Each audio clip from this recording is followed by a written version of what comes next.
Bien, espero que ya vean. Voy a empezar compartiendo la pantalla.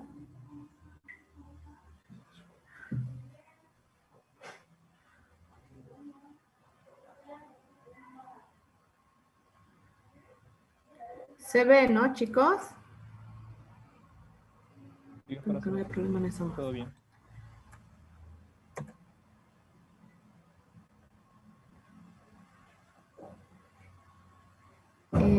Bien, vamos a arrancar por ver lo que es artritis idiopática juvenil, que es una artropatía inflamatoria de origen autoinmune también, y como la mayoría de las enfermedades autoinmunes, también de curso crónico. Y la característica de la artritis idiopática juvenil es que va a tener tres formas de presentación clínica, que es la oligoarticular, la poliarticular y la sistémica. Y por tener este diferente tipo de formas de presentación, el pronóstico también va a ser ampliamente variable. En la primera fotito es una presentación oligoarticular, donde tenemos el compromiso a las dos rodillitas. La foto del ojo que representa el compromiso sobre todo de la uveitis anterior y la iridociclitis en compromiso oligoarticular. Y bueno, y el desarrollo de un niño con enfermedad de artritis idiopática juvenil. Entonces, las formas, como les decía, son tres, que vamos a verla independientemente cada una, que es una oligoarticular, una AIJ de inicio poliarticular o una artritis idiopática juvenil de inicio sistémico. Que ustedes cuando vean pacientes pediátricos que tengan, que consulten por una sinovitis, que consulten por un cuadro que les esté impresionando artritis idiopática juvenil, pues tienen que clasificarla para referirla al médico tratante de la forma que se debe, ¿no? Ustedes ya saben cuándo es poliarticular, cuándo es oligoarticular, oligoarticular para que recuerden el compromiso de más de una articulación hasta 4 articulaciones, y poliarticular cuando es de 5 a más articulaciones. Y sistémico, que ya cuando encontremos algunos síntomas sistémicos. Entonces, la IJ puede ser de cualquiera de estos casos y sí va a tener mucha, sobre todo la que va a ser más típica, de presentación más típica es la oligoarticular, entonces va a tener mayor compromiso de uveitis también.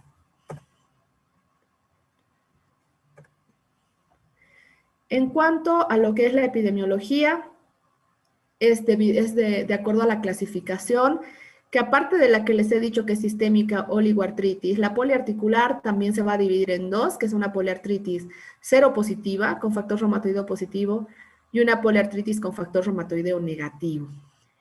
Hay otras clasificaciones donde también son valoradas artropatías con entesitis, psoriásicas e indiferenciadas, que es la que no vamos a tratar en esta clase. Epidemiológicamente, la más común en forma de presentación, con un 25 al 56% de frecuencia, es la oligoartritis, que se va a iniciar en una edad temprana, más o menos entre 2 o 4 años de edad, y predomina más en el sexo femenino, seguida por una poliartritis factor reumatoideo negativo, donde tiene una frecuencia de 11 a 28%, y va a tener dos picos de edad de inicio, bifásico, por eso se lo llama bifásico, una temprana de 2 a 4 años y otra más tardía de 6 a 12 años, y también es más marcada en las pacientes femeninas que en masculino. Y la segunda en frecuencia es la sistémica, que un bajo porcentaje de 4 a 17%. Esta sistémica no tiene diferencia ni en edad ni en sexo. Puede venir a cualquier edad y puede ser igual en sexo masculino y en femenino. Y un bajo porcentaje, que es la más agresiva, pese al bajo porcentaje y la que tiene peor pronóstico, es la poliartritis con factor reumatoideo positivo, donde va a iniciar también en la infancia tardía y puede estar inclusive hasta adolescencia. Hay parámetros hasta los 14 años. Dentro de lo que son las causas que pueden predisponer a la artritis idiopática juvenil, también va a jugar muy importante el papel de las células T, parecido a los linfocitos TCD4 de la artritis reumatoidea, pero en estos pacientes también se ha detectado linfocitos TCD8 citotóxicos o supresores, y también va a jugar un papel importante lo que es la genética. Entonces va a ser, su frecuencia va a ser mayor en gemelos homocigotos, y también se han reportado casos de familiares que pueden tener esta enfermedad. no vamos a hacer mucho hincapié al respecto. Y vamos a hablar de lo que son las manifestaciones clínicas. En la artritis idiopática juvenil, que empieza a cualquier edad, sobre todo en los más pequeñitos, los niños se van a mostrar irritables, van a optar posiciones antiálgicas, algunos van a dejar de hacer ejercicio, o sea que van a perder totalmente el interés por el juego, otros van a realizar los ejercicios y van a doler posteriormente, van a tener cojera, rigidez articular matinal y es una rigidez inflamatoria, o sea, más de 30 minutos.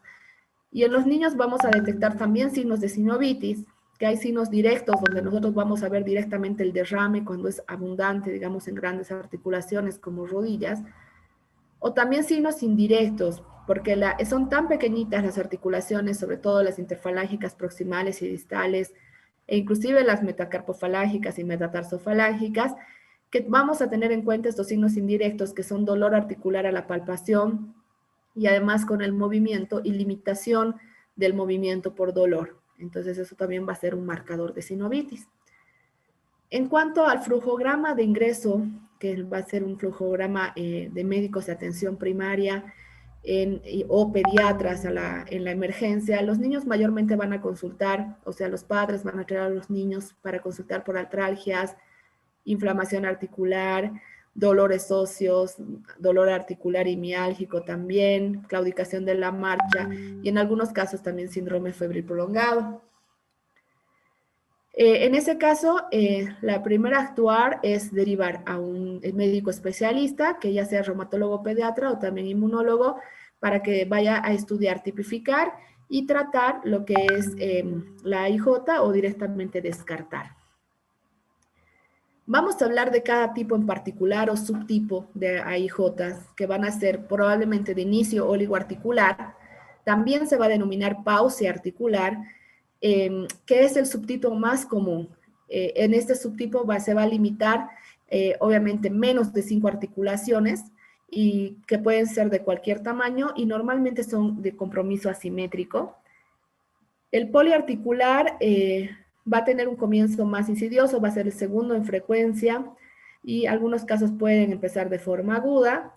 Y ya el sistémico es el menos frecuente, pero también el diagnóstico va a ser un poquito más difícil porque se tiene que hacer diagnósticos diferenciales con otros pacientes con síndromes febriles prolongados.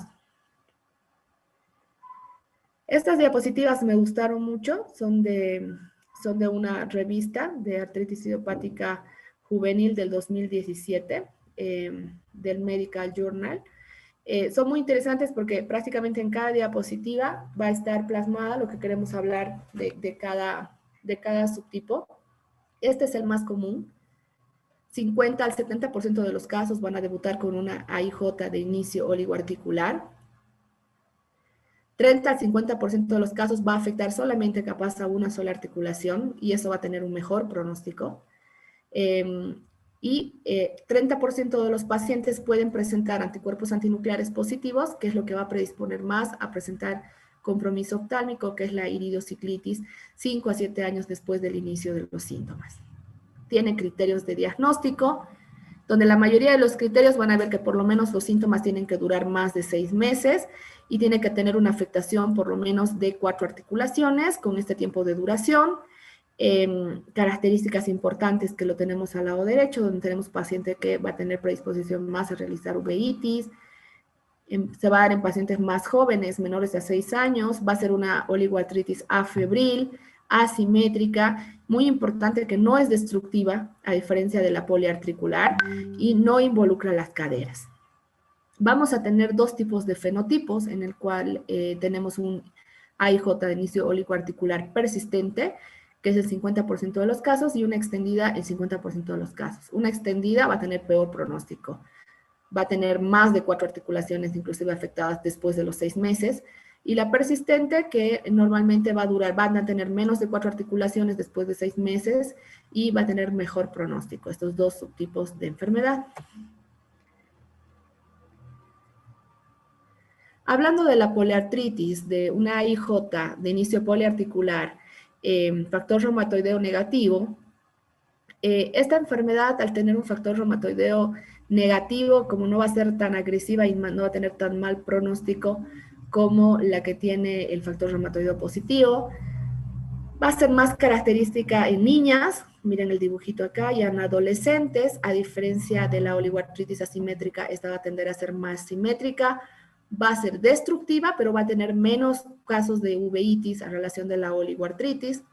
Entre los criterios diagnósticos está la afectación de 5 o más articulaciones, igual durante los primeros 6 meses, y es la segunda en frecuencia más alta, 11 al 30% de los casos, y lo que nosotros tenemos que evaluar es la afectación que tiene que tener el pico es bifásico, entre 2 a 4 años y 6 a 12 años, el pico de esta IJ factor reumatoideo negativo. Tenemos también un tipo que entraría dentro de lo que son los fenotipos con factor reumatoideo negativo de la IJ oligoarticular FR negativa, donde también vamos a tener anticuerpos antinucleares negativos, va a ser de un inicio más temprano y también de una afectación simétrica.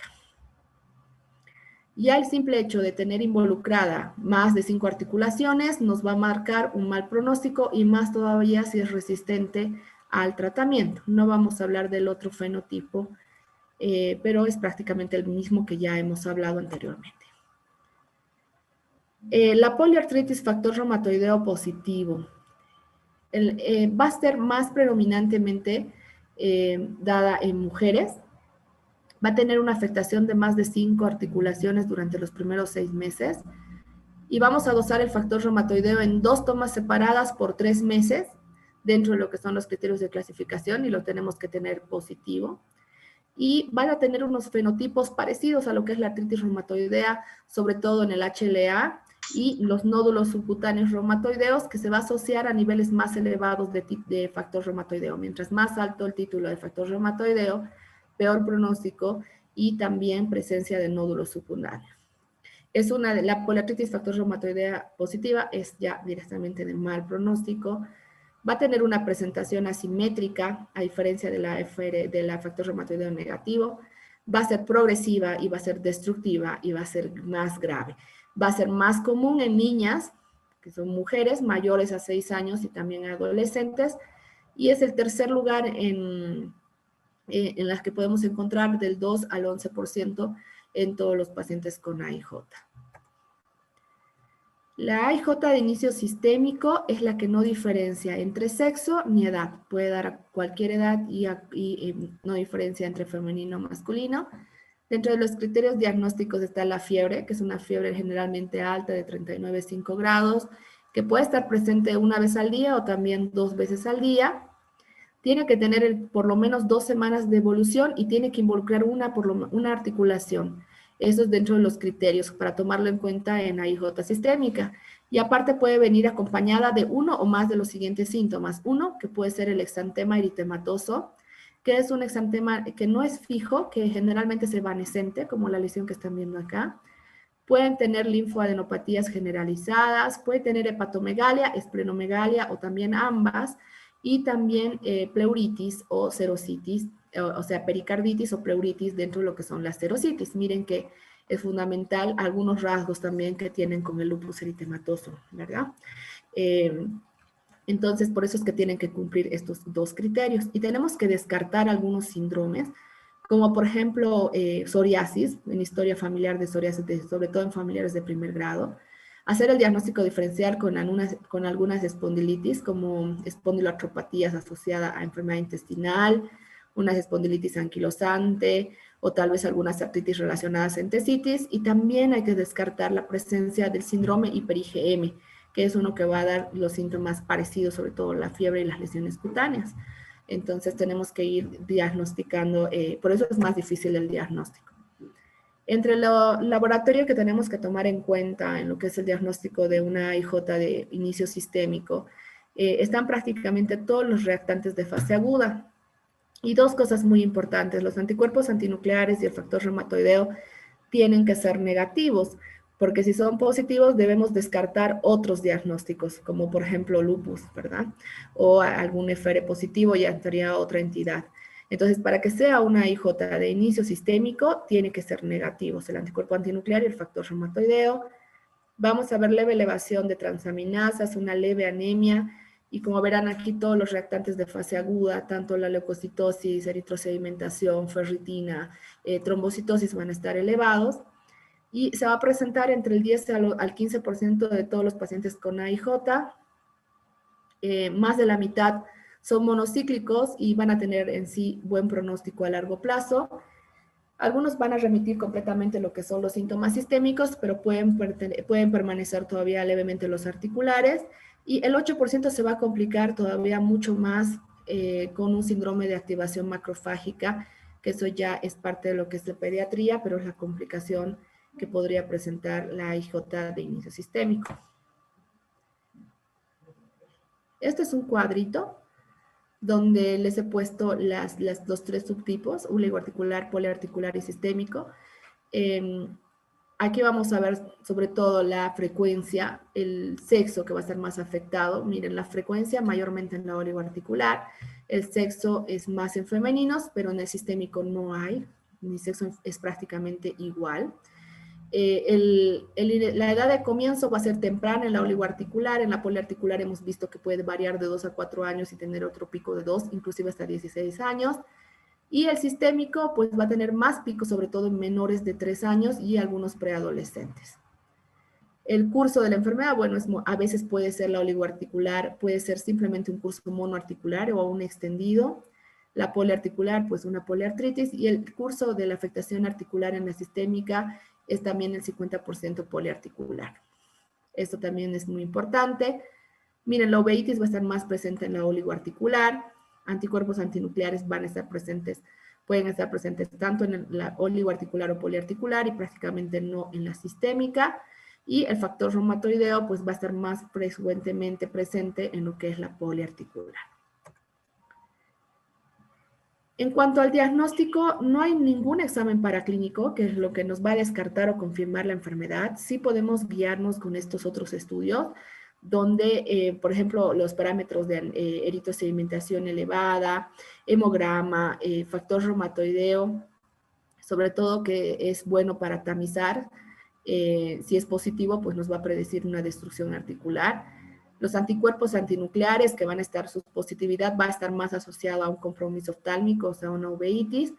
Y también en las artritis relacionadas a entesitis también nos podría ayudar descartar con el HLA-B27.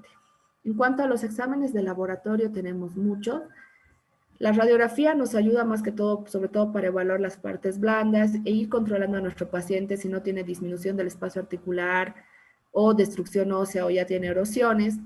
Si nosotros nos queda mucha duda de lo que es la sinovitis, pues nos ayuda bastante lo que es el ultrasonido con el Power Doppler, con el Power Doppler colorangio, que así se llama, para valorar lo que es la hipervascularidad y ver que sea una sinovitis.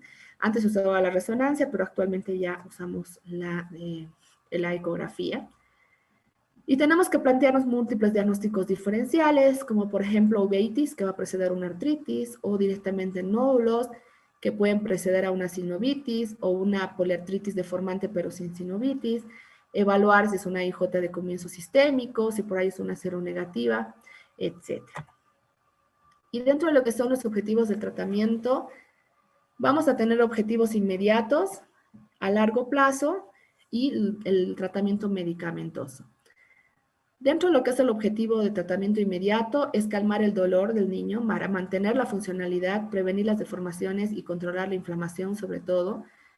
Y ya a largo plazo el objetivo va a ser minimizar lo que son los efectos adversos de la enfermedad, también del tratamiento, promover el crecimiento normal y el desarrollo del niño, que esto es fundamental, la rehabilitación y la educación.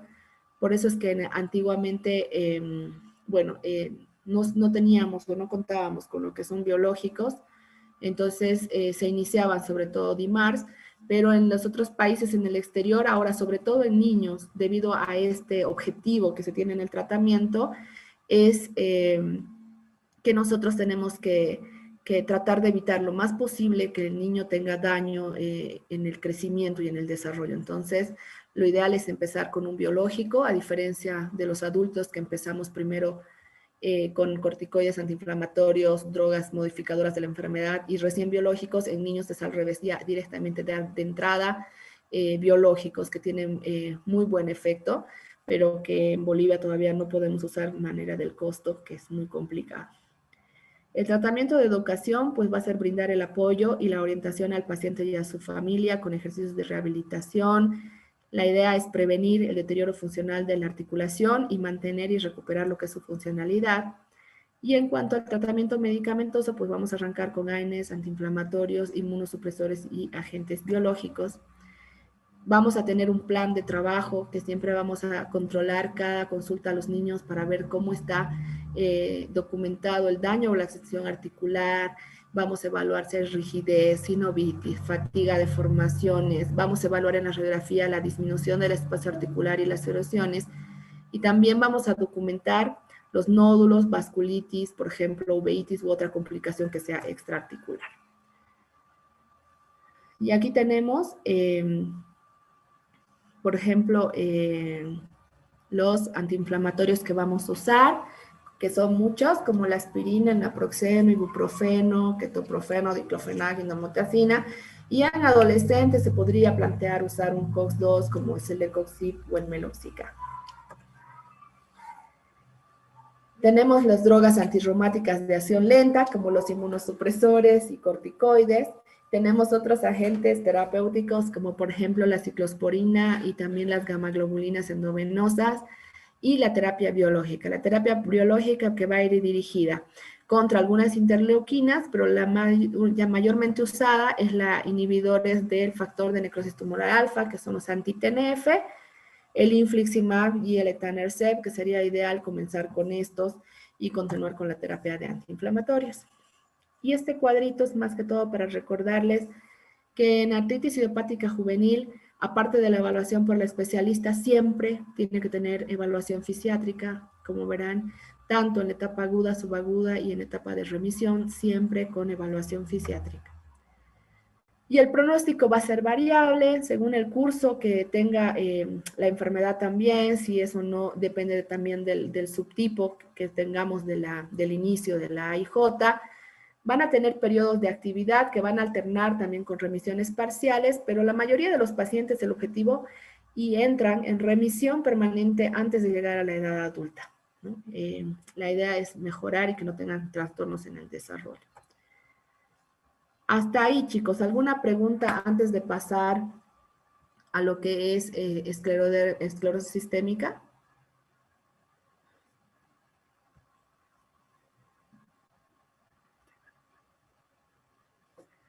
¿Alguna duda?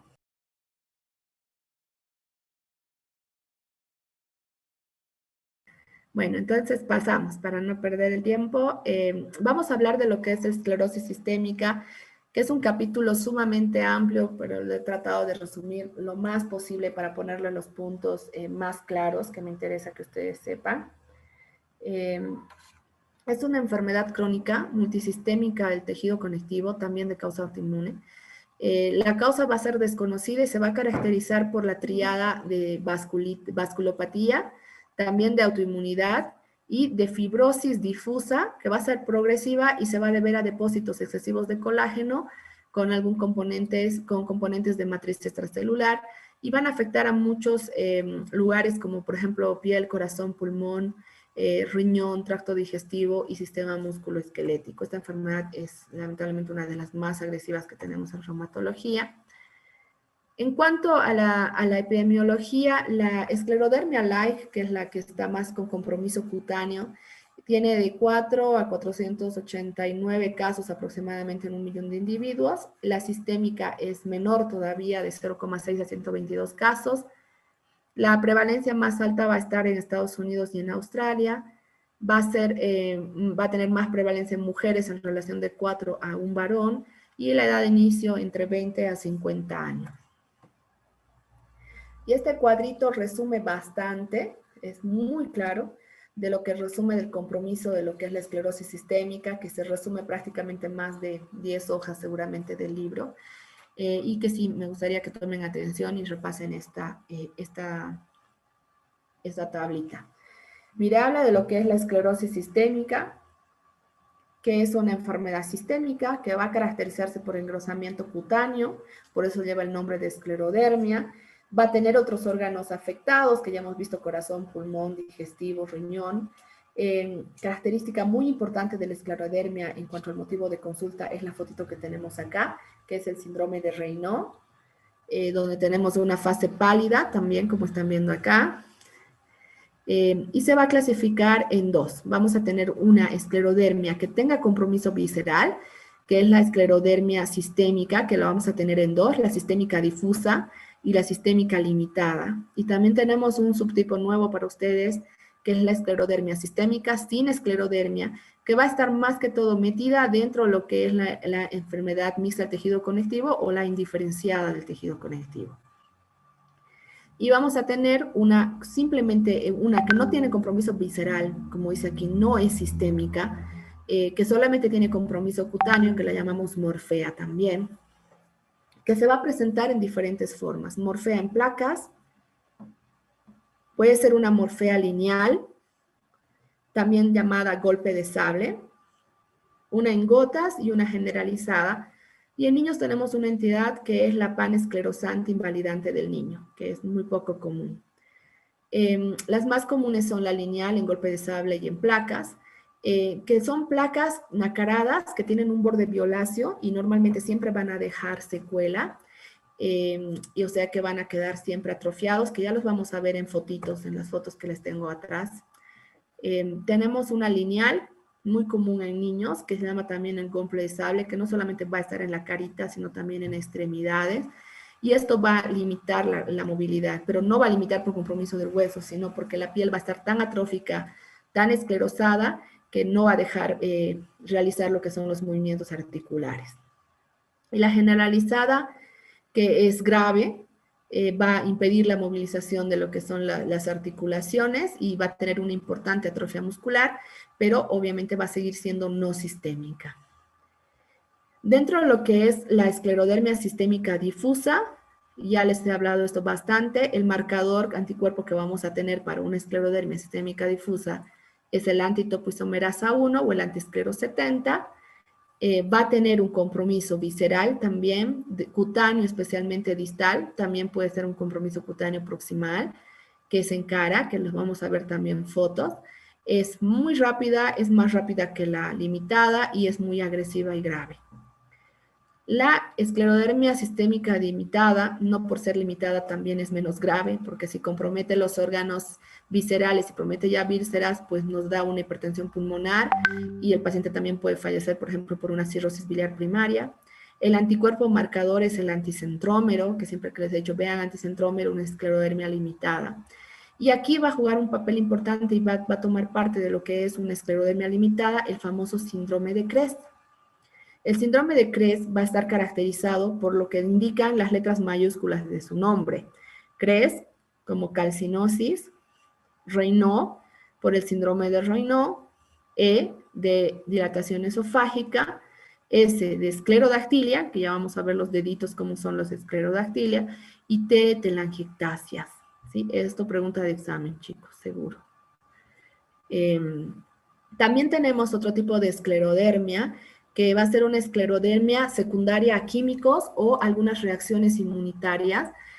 Puede ser secundaria, por ejemplo, a la enfermedad de injerto contra huésped, y aquí juega un papel importante lo que son las prótesis, las siliconas, todo lo que sea externo, así como los medicamentos como la pentazocina, el cloruro de vinilo, el triptófano, aceites tóxicos, que van a desarrollar una símil esclerodermia, que no va a tener, que va a lesionar lo que es la piel, pero sin tener lo que es más que todo la clasificación que acabamos de ver. Y hay que hacer un diagnóstico diferencial en lo que es fascitis eosinofílica y también esclerodermicedema, dentro de lo que son diagnósticos diferenciales de la patología. Entonces, vamos a ver las manifestaciones clínicas generales. Normalmente va a tener fatiga, rigidez articular, alteraciones del sueño.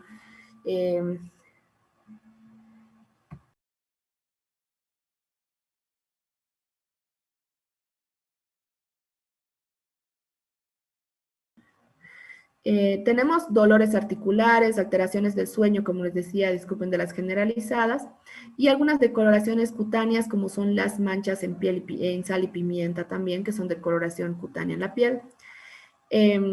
Dentro de las afectaciones cutáneas tenemos, por ejemplo, el engrosamiento, sobre todo y fundamentalmente por eso está subrayado.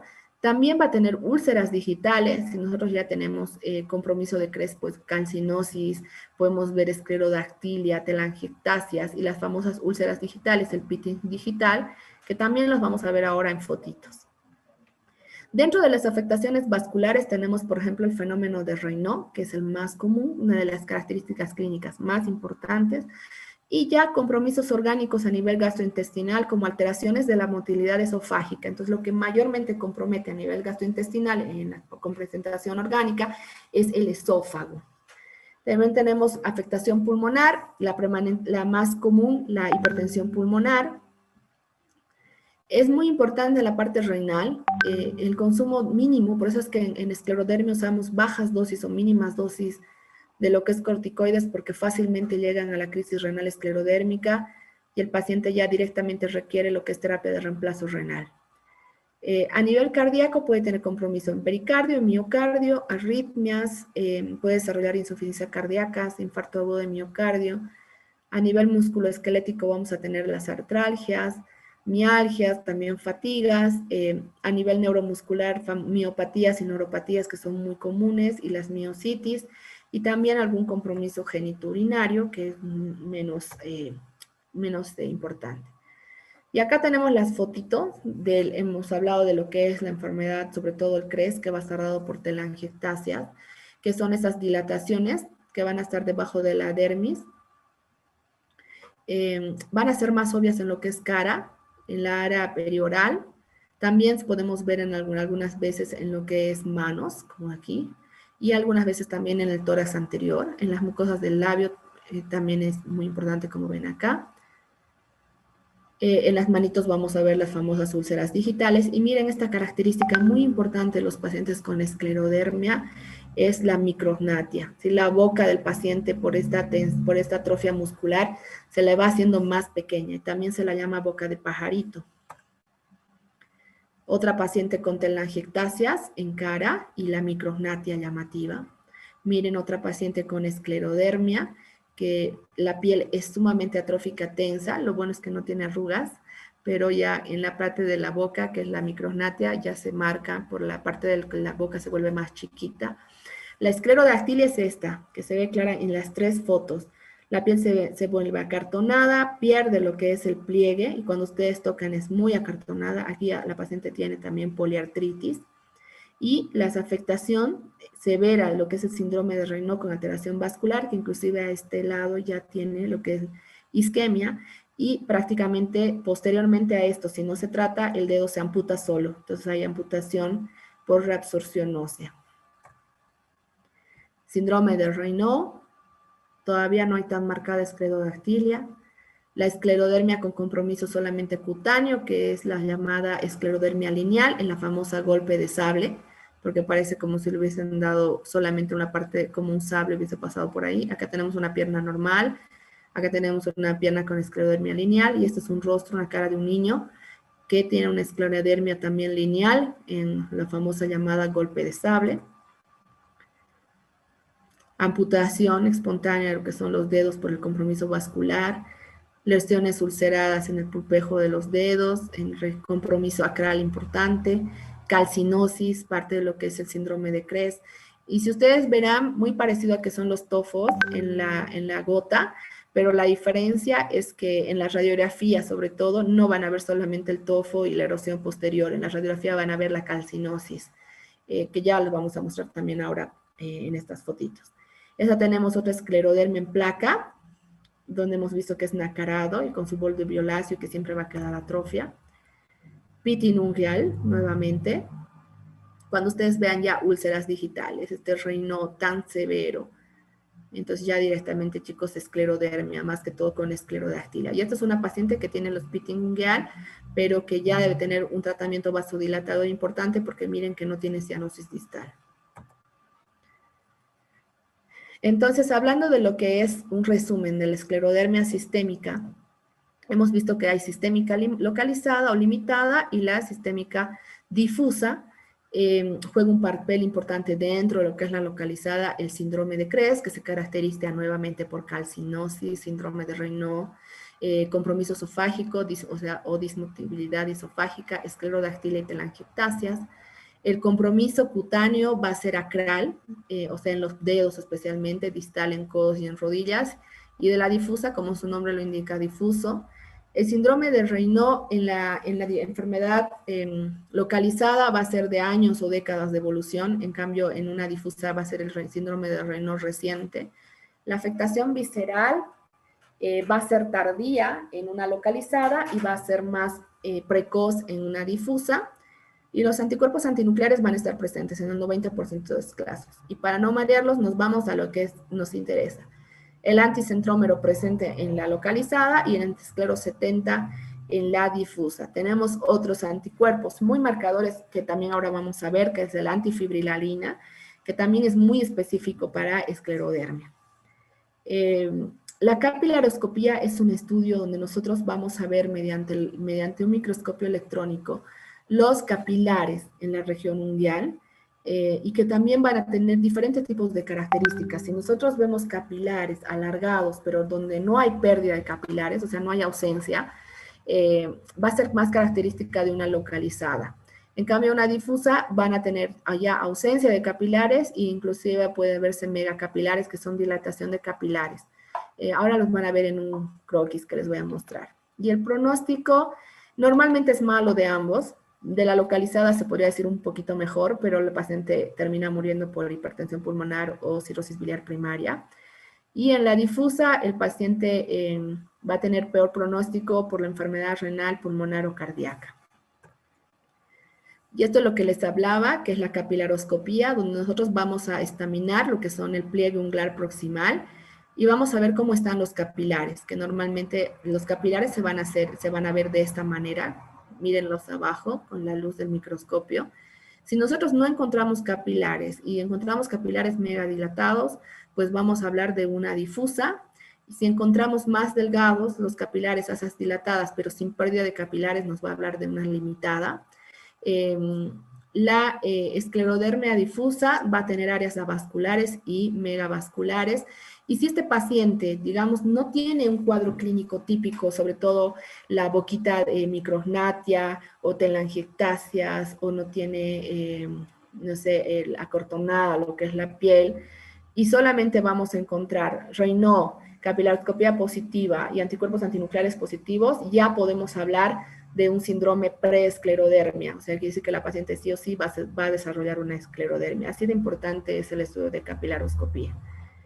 Dentro de lo que son los criterios de clasificación, tenemos que reunir por lo menos un criterio de clasificación donde el paciente tenga esclerodactilia, que podamos encontrar cicatrices digitales, las úlceras en la piel, y si ya también tenemos pacientes con compromiso pulmonar bivasal, que es la famosa fibrosis, también entraría dentro de los criterios de clasificación. En el laboratorio para el diagnóstico nos va a servir los parámetros, sobre todo inflamatorios como eritrosedimentación, proteína C reactiva, puede tener anemia, pero la anemia normal de trastornos crónicos, 95% de los casos va a presentar anticuerpos antinucleares positivos, y otra vez les hago recuerdo, antitopoisomerasa 1 y antiesclero 70, esclerodermia difusa, anticentrómero, esclerodermia limitada. Y miren, hay un anticuerpo muy interesante que es nuevo para ustedes, que es el antifibrilarina, que es el anti-U3-RNP, que también es muy específico en esclerodermia. Los otros no vamos a darles muy importantes para que no se mareen, pero este sí me interesa. Y dentro de los diagnósticos diferenciales, pues vamos a tener que diferenciar con otras enfermedades esclerodermiformes que van a tener ciertas características, como por ejemplo el escleromixidema, y algunas pacientes que hayan tenido o hayan pasado post-estreptococo, una infección, que tengan un edema indurado también en la cara y en el cuello. Y estas son las fotitos en las rayos, chicos, que no quiero que se confundan. Miren cómo se ve la calcinosis. Ustedes ven esta placa, es calcinosis. Entonces la calcinosis está relacionada más a esclerodermia limitada, sobre todo enfermedad de Cres. Calcinosis, que no solamente en los dedos, en las manos, sino también puede tener en otras extremidades. acrostiólisis, que es la reabsorción de los penachos distales, y entonces el paciente parece que le hubiera entajado la interfalángica distal. Entonces, este es el signo de la punta del lápiz, de la reabsorción de penachos distales. Y si nosotros vemos por otro método diagnóstico, también, miren qué clarita la reabsorción ósea con la imagen del dedito en punta del lápiz. Acá también tenemos reabsorción ósea, imagen de osteolisis a este nivel. En cuanto a lo que es el tratamiento, lamentablemente, como les digo, es una enfermedad sumamente agresiva. No existe un tratamiento curativo, solamente vamos a tener un tratamiento paliativo. A los 10 años va a tener 75% de mortalidad la limitada y 50% la difusa, 55% con afectación visceral. Y entonces nosotros vamos a ir a tratar según al órgano que esté comprometiéndose. Es un tratamiento que en sí no nos va a modificar mucho la progresión global de la enfermedad, pero nos va a ayudar con el tratamiento, se podría decir, paliativo. La afectación cutánea, antiguamente usábamos, por ejemplo, la de penicilamina y otras que no se han visto mucha utilidad. En la afectación cutánea nos ayuda actualmente el metotrexato y también corticoides, y miren lo que repito varias veces, corticoides a dosis baja, corticoides a dosis baja, corticoides a dosis bajas. ¿Por qué? Por la crisis renal esclerodérmica. Entonces, en el síndrome de Raynaud vamos a tener que usar vasodilatadores, como por ejemplo nifedipino y Lopros. Tenemos un vasodilatador muy importante como el antagonista de la endotelina 1, que se llama Bosentan, que es carísimo, pero que nos ayuda mucho, no solamente en el síndrome de Raynaud, sino también en las úlceras digitales como vasodilatador, y también en la hipertensión pulmonar severa, como vasodilatador de primera línea, que es el Bosentan. También en hipertensión pulmonar vamos a usar el sildenafilo, el Iloprost también nos ayuda bastante. En las úlceras digitales, si se infectan, pues vamos a tener que hacer curaciones y siempre antibióticos. Si el paciente se estriñe, pues laxantes suaves. Si hay algunos trastornos o infecciones por mala absorción, antibioterapia. Si el paciente ya tiene afectación del esófago, que se afecta, hemos dicho, en esclerodermia, medidas ante el reflujo, inhibidores de la bomba de protones. Y si el paciente tiene las poliartritis, dolores articulares, pues corticoides a dosis bajas y antiinflamatorios. Si nuestro paciente tiene mayor compromiso visceral, como ya la crisis renal esclerodérmica, podremos añadirle IECA, y si tiene compromiso intersticial también, que es la fibrosis pulmonar también, vamos a agregar otras drogas como ciclofosfamida, al igual que con el riñón, y también corticoides a dosis baja. Y miren esta manito de un paciente ya que prácticamente se amputan solos los pacientes con reabsorción del penacho distal. Y para terminar, las úlceras digitales, que generalmente van a ser un motivo de consulta, sobre todo a la emergencia, cuando ya el paciente tiene un compromiso muy importante a nivel de las úlceras, que pueden ser no solamente digitales, sino también inclusive pueden hacer úlceras en la piel. Entonces el paciente vamos a tener que empezar con heparina de bajo peso molecular por tal vez 3 días, usar bloqueadores cálcicos, sildenafil, Bosentan. Si no mejora, pues nos vamos a saprostaciclina, y por el dolor, que realmente es un dolor intenso, más que todo a nivel acral, se puede pensar en hacer simpatectomía. ¿Hasta ahí alguna pregunta, chicos? Con eso habríamos terminado lo que es esclerodermia, que si ustedes se fijan en su libro de literatura es bastante amplio, pero me parece que hemos tratado de sacar lo más importante de lo que es la enfermedad y sobre todo las fotos que me interesa que vean para que puedan reconocer la enfermedad. ¿Alguna pregunta, alguna duda hasta ahí, chicos?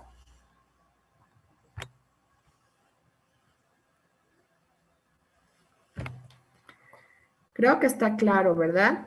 Esta noche les voy a subir ya a la plataforma lo que es la presentación para que ustedes vayan a ir repasando. Igual ya les he dado un tips de las preguntas que van a entrar al examen. Y bueno, si no hay más preguntas, chicos, los dejo para conectarme con el otro grupo y nos vemos la próxima semana.